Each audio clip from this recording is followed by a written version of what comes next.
Bristol Community College, Mathematics with Dan Avedikian, Math 011, Arithmetic, Section 3.4, Problem 18. This is Section 3.4, Problem 18. It says the population of the United States is 328.2 million.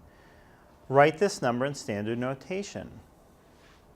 So, if you write it just as a number, write the 328.2. Instead of saying the word millions, you say times 1 million. So a million has 6 zeros after it. So you have a 1 with 6 zeros.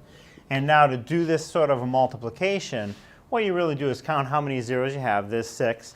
And move your decimal point that many places, 6 places. So you move it 6 over to the right to make a big number. So 3, 2, 8. So to get on the right side of the 2, there's 1 spot. You'll have 5 more zeros to go for a total of 6. 1, 2, 3, 4, 5. So that's what 3.28 million looks like as a regular number. Now to do a nice job, you can put in some commas. So starting from the right, every 3, you group them in 3s like that, and you can put in commas. That would be 328,200,000.